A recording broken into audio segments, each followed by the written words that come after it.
It's now my pleasure to go ahead and introduce our panel for this evening, including folks you'll recognize from the evolution of organic, which we just watched. So we're joined here by Izzy Martin, Michael Funk, and Amigo Bob Contisano. Thank you all so much for taking the time to join us tonight virtually. It's such an honor.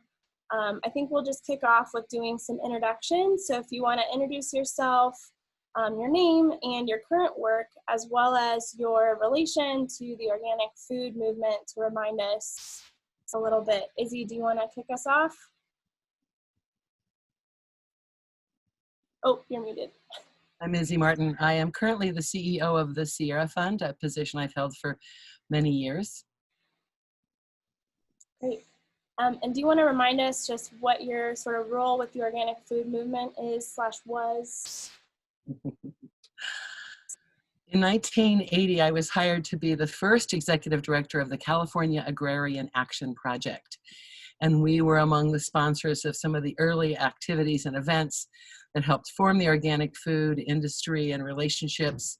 The Organic Food Act had just been passed a few years before, and my organization was working to promote sustainable agriculture and protect farm worker rights. We started to work with the organic food industry as a viable, positive alternative to the very dangerous pesticides, which were still being used, which they are to this day. We're being used all over the Central Valley of California and really having huge health impacts on human beings and the ecosystem. So dived right in as the director of that little organization and worked inside the industry. I married an organic farmer. We lived on an organic farm for 20 years. Okay, thanks. And what can you tell us a little bit about the Sierra Fund and what you all do?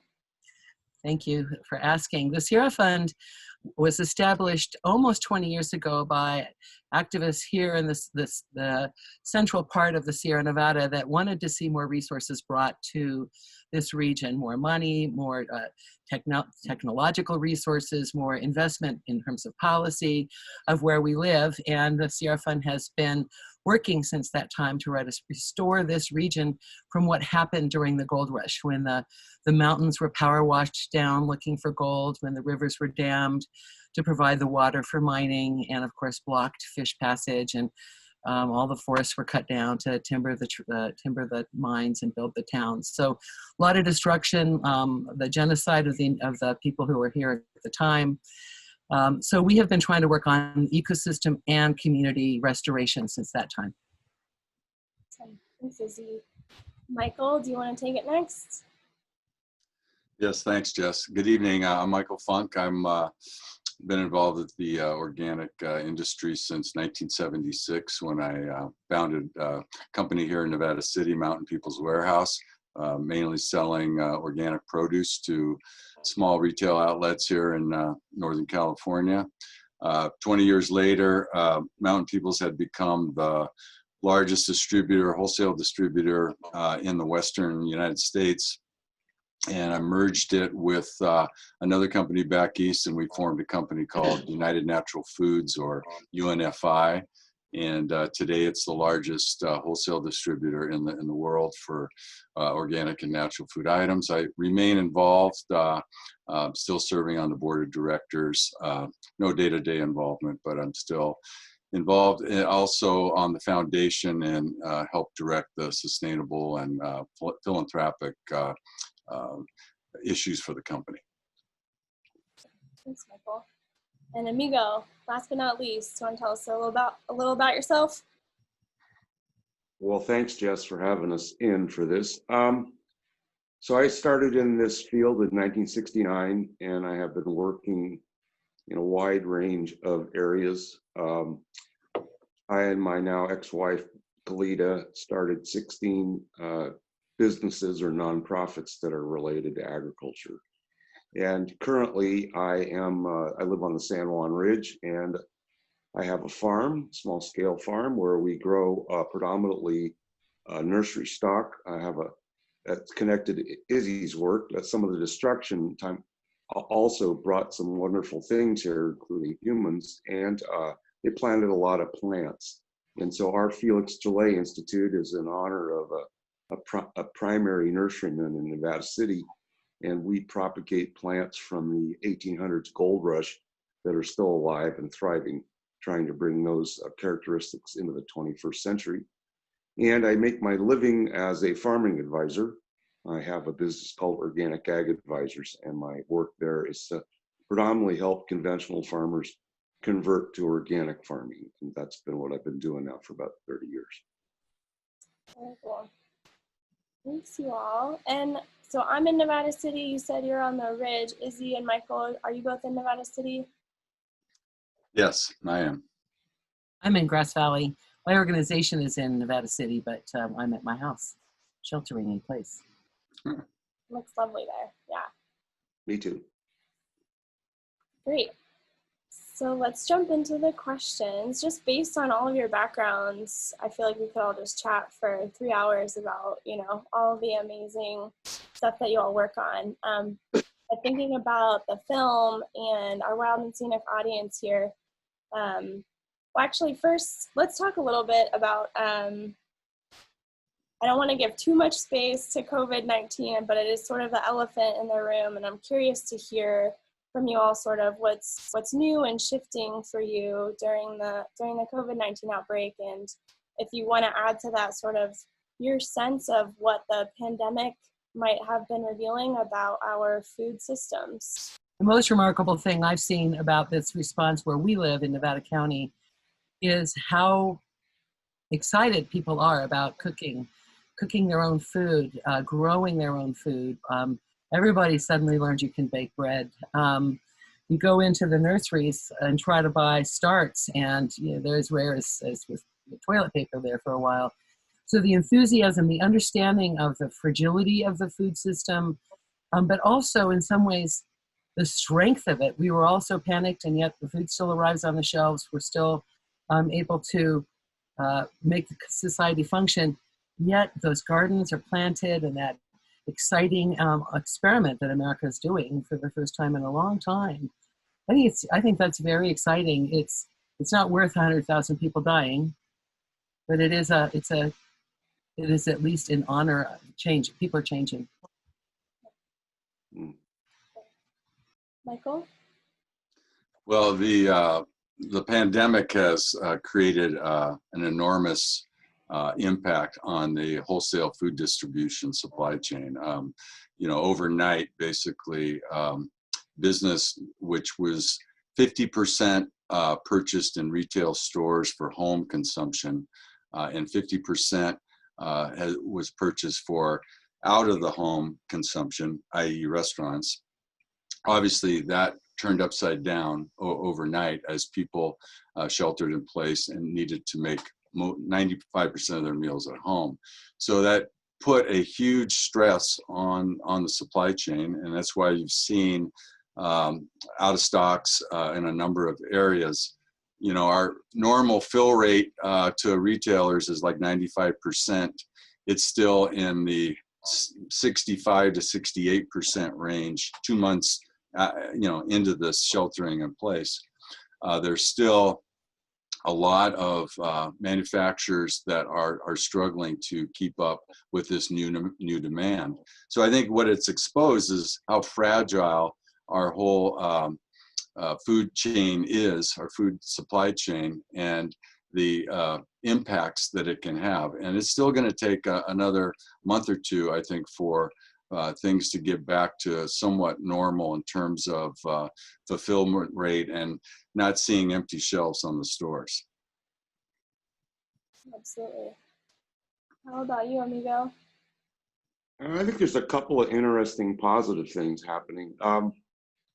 Reflecting to a great degree about what Izzy was saying, there's a lot more interest in people taking responsibility for their own food, which is a great place. And gardening is a wonderful occupation and pastime. But also, ironically or interestingly, large-scale agriculture, conventional agriculture took a big hit in this whole thing, and there's been a big shift. Meanwhile, organic agriculture and local agriculture has become much more popular, and people want to buy from local farmers. So lots of farmers I know had a really, I'll call it a challenging time trying to meet the demand because there's a lot more interest in things like CSAs and buying direct from farmers and knowing who your farmer is. So that's a good thing. I think that people get can relate more closely to their local community sources, which typically those are smaller farmers, so that's stimulating them. And then in a interesting parallel, there's a bigger demand for organic produce than there's been. There's quite a big jump in both March and April, and I assume again in May. The demand for that really jumped up, which is stimulating the growers that are in the business. And in my business now, I've gotten quite a few phone calls or emails recently from conventional farmers who'd like to convert to organic because they think there's a potential market that they didn't or don't have. So that's a good thing. I mean, only about 1% of the land in the United States is farmed organically. So if we're really going to have a major change, there has to be motivations, and some of these things have to be draconian, unfortunately, but potentially that turns out as a positive as more of these people want to become organic farmers and convert land to a healthier lifestyle. One thing that our festival audience is always asking us and asking our filmmakers and guests, they always want to know what they can do, right? Like, what can one person do? And so this is kind of a good segue, right? Thinking about CSAs or cooking organic. I'd be curious to hear from each of your perspectives how one person or one family can truly contribute to creating a healthier, a more just or equitable and sustainable food system. Here in Nevada County, we have a lot of opportunities to make a real difference by taking simple actions. But around the food issue, we have a great food co-op that some of the people have been keeping alive now for decades, where you can actually own and control your own food sources. You can have a say in what sort of buying policies it adopts, and what sorts of things are and are not going to be on those shelves. So just joining the food co-op is a really important, I think, action that everybody should take and try and shop there. The other corollary to that is go to the farmers market. On these issues, the people around us, these farmers markets are sometimes decades-old farmers producing amazing diversity. We have such an unusual geography. We can have warm weather and cool weather all in the same county at the same moment. So shopping at the farmers markets is critical. And of course, what's the most important thing we can all do as citizens in the United States? We can vote. We can vote for people that are going to protect us and our future and our planet and our place. Good one, Izzy. How about you, Michael? Yeah, I like that voting one, Izzy. Hey, I think the number one thing everybody can do, assuming they have a little plot of sunshine and dirt, is to grow some of their own food, and take control of some of connect to some of the things that you're eating. You can also try and do some of the processing of your own food. Try and dry some of your food. Try and can a little bit of your food.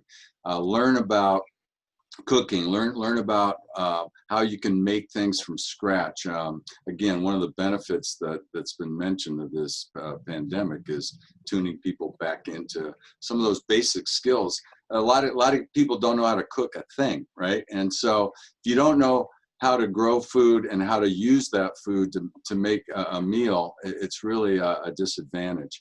And I think also what everyone can do is connect your choices with the land. If you're consuming something, you have to understand about what the impact on the land is. If you're buying a rainforest berry that's traveled thousands of miles versus maybe going out in your backyard and picking a manzanita berry or something, it's like, learn about how you can consume local things, learn about how you can consume things that have the least impact on our planet. And if everybody does that, we'll take a big step forward. Awesome. Thanks, Michael. How about you, Amigo? Well, those are wise words from both Izzy and Michael. I like to echo them in a slightly different way. I think one of the most primary things you can do is vote with your dollar. Where you put your money determines everything. And so if you support local farms, or you support direct marketing, or you support the food co-op, or you support organic foods, you are voting with your dollar. It's just a straightforward deal. And that makes a change. With that purchase, you make a change.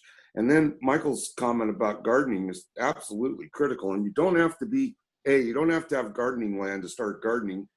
A lot of people start with sprouts, and this is a very straightforward thing. You can do them on your kitchen counter. But also, if you have the land or access to land, putting in garden. And you'll actually be surprised. It's not as daunting as some people might think. And you learn from the moment you start, and the more you do it, the more you learn. So it's really, in fact, I just saw a study, gardening is one of the healthiest and emotionally healthiest practices you can do. So that's the kind of thing that gets you outside, gets you connected with the earth, and then you learn constantly from planting seeds, learning how to control the weeds and the bugs, and then harvesting them, and then taking them into your kitchen and cooking that food. And there's nothing better than the feeling that you get when you harvest that food that you grew and then consume it. I mean, I think that's the most exciting thing you can possibly do. So there's a lot of things an individual can do without a really huge amount of effort. Is there anything that you all would like to add as a final note? Anything that we didn't get to touch on that you were really hoping we'd talk about?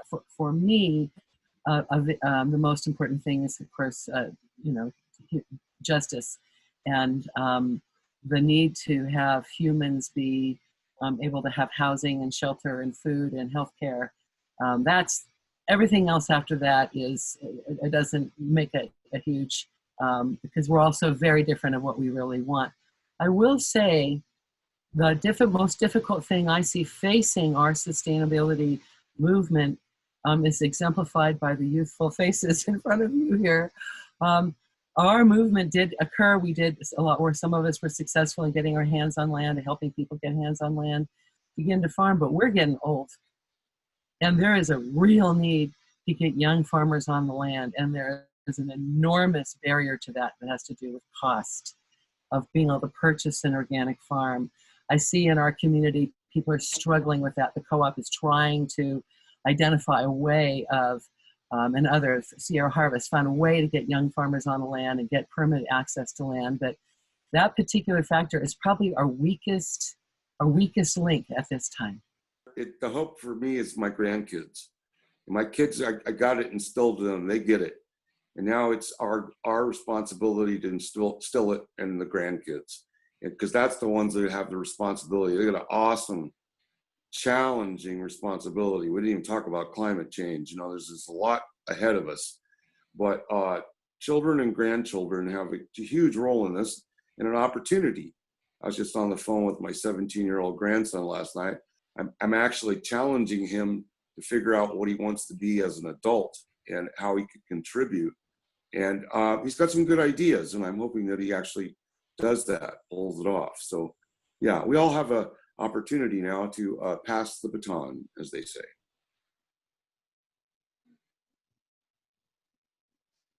Anything else from you, Michael? I would just say again, thanks for BriarPatch and Circle to bring these great movies to people in a time when people really need some entertainment, and just to look at the bright side of this whole pandemic.